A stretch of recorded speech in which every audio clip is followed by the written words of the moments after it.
The next objective in 2.5, the last objective, is that the student will be able to solve compound interest problems. So here's your compound interest formula,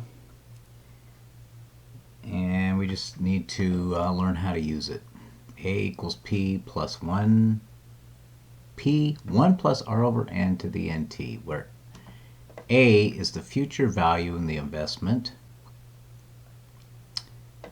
P is the initial amount, commonly known as principal or amount invested. We're going to use this one the most, principal.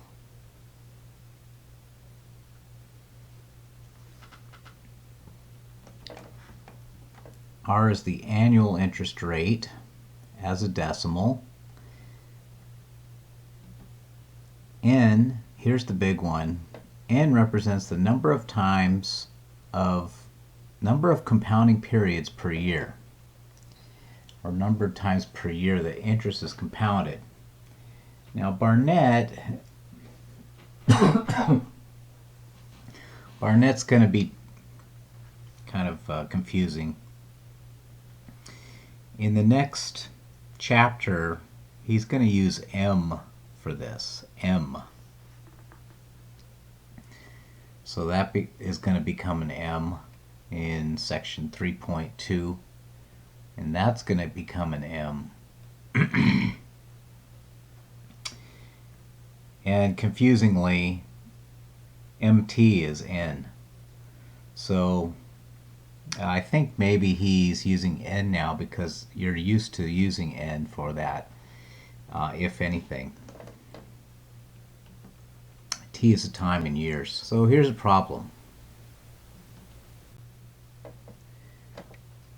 Find the amount to which $1,500 will grow if deposited in a bank at 5.75% interest, compounded quarterly for 5 years.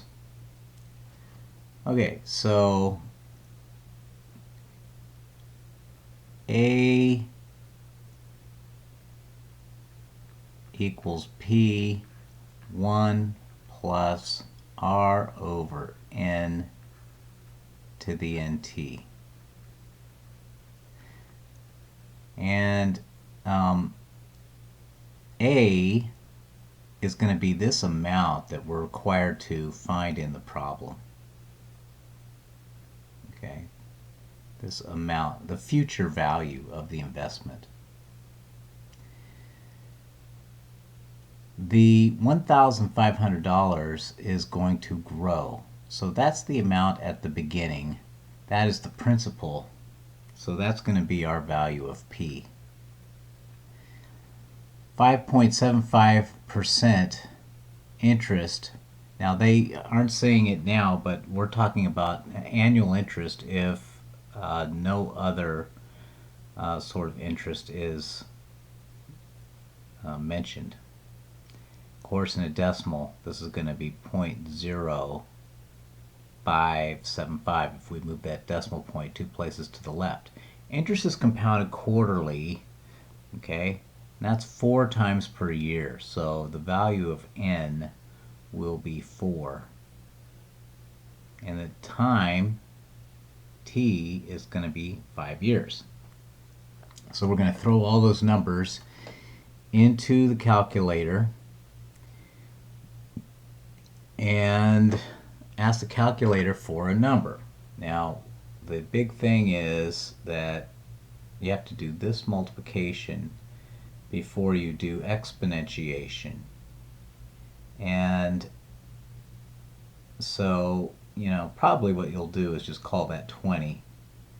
And then your exponent will be 20, and you'll do the rest of it. You'll use 20 for the exponent. Then you're going to do the exponentiation. Lastly, you'll do this multiplication by 1,500. Always ask yourself, is my answer reasonable? Is it reasonable that $1,500 would grow to $1,995.55 if interest is compounded quarterly for 5 years at 5.75%. Yes, that's a reasonable number. That's the kind of growth that we would expect with those parameters.